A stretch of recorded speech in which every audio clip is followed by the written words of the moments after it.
দালালের খপ্পরে পড়ে রুশ বাহিনীর হয়ে ইউক্রেন যুদ্ধে অংশ নিয়ে নিহত ব্রাহ্মণবাড়িয়ার আশুগঞ্জের যুবক মোহাম্মদ আকরাম হোসেনের বাড়িতে চলছে শোকের মাতম।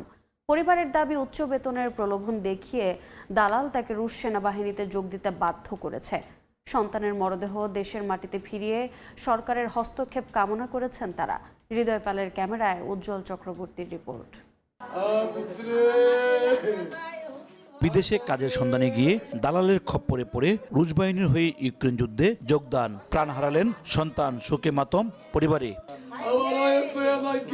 9 মাস আগে নরসিংদীর পলাশের সুলেমান ট্রাভেল এজেন্সির মাধ্যমে পোল্যান্ড যাওয়ার জন্য 9 লাখ টাকা জমা দেন ব্রাহ্মণবাড়িয়া আশুগঞ্জের হোসেনপুর গ্রামের মোহাম্মদ আকরাম হোসেন সহ কয়েকজন বাংলাদেশি যুবক। পরে তাদেরকে পোল্যান্ডের বদলে উচ্চ বেতনের প্রলোভন দেখিয়ে রাশিয়ায় পাঠানো হয়। সেখানে যাওয়ার পর একটি চায়না কোম্পানিতে অস্থায়ীভাবে ওয়েল্ডার হিসেবে কয়েক মাস কাজ করেন। পরে গত 2.5 মাস আগে সেখানকার দালালের মাধ্যমে রুশ বাহিনীর কাছে বিক্রি করা হয় আকরাম সহ বাংলাদেশি যুবকদের।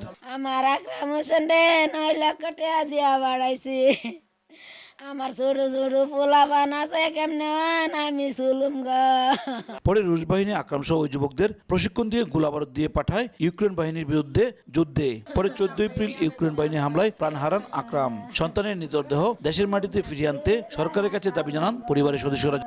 বলছে পরে কোনো টাকা ফেরত দেন যেত না, আমরা ভালো ওয়ার্ল্ডিং কাজে ফাড়াইতেছি, রাশিয়া ভালো বেতন পাইব। আমার ভাই ফুতের অনেক মারধর করছে, তারপরে খাওন দিছে না।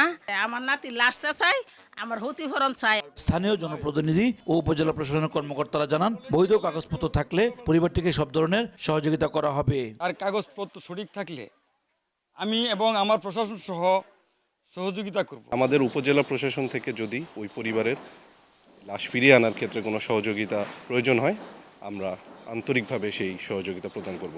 পরিবারে 3 ভাই ও 2 বোনের মধ্যে আকরাম ছিল সবার বড়। উজ্জ্বল চক্রবর্তী, সময় সংবাদ, ব্রাহ্মণবাড়িয়া।